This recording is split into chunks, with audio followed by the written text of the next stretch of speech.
শিয়ালদহ নয়া দিল্লি রাজধানী এক্সপ্রেস আজ একটি গুরুত্বপূর্ণ মাইলফলক চিহ্নিত করেছে। শিয়ালদহ স্টেশনে মহাসমারোহ এবং উৎসাহের সাথে এর 25তম বার্ষিকী উদযাপন করা হয়েছে।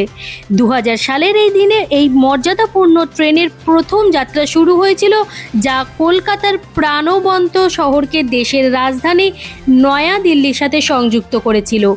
এই রজত জয়ন্তী স্মরণে শিয়ালদহের বিভাগীয় রেলওয়ে ম্যানেজার শ্রী রাজীব সাক্সেনা বিশেষভাবে সজ্জিত ট্রেনটিকে পতাকা নেড়ে যাত্রা শুরু করান। ইঞ্জিন এবং কোচগুলি আনন্দময় উপলক্ষকে প্রতিফলিত করে বিস্তারিতভাবে সজ্জিত করা হয়েছিল, যা যাত্রী এবং দর্শকদের মনোযোগ আকর্ষণ করে। আজকের যাত্রায় যাত্রীদের একটি সত্যি বিশেষ অভিজ্ঞতা দেওয়া হয়েছে।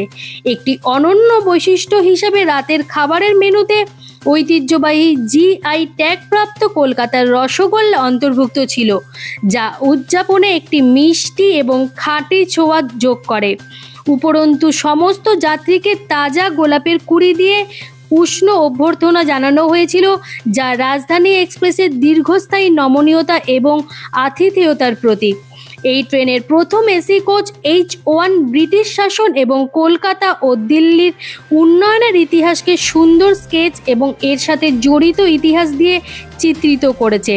শিয়ালদহের ডিআরএম শ্রী রাজীব সাক্সেনা বলেছেন যে শিয়ালদহ রাজধানী এক্সপ্রেস নিয়মিতভাবে ভ্রমণকারীদের জন্য একটি সেরা পছন্দ, যা এর সময়ানুবর্তিতা, আরাম এবং ব্যতিক্রমী পরিষেবার জন্য পরিচিত।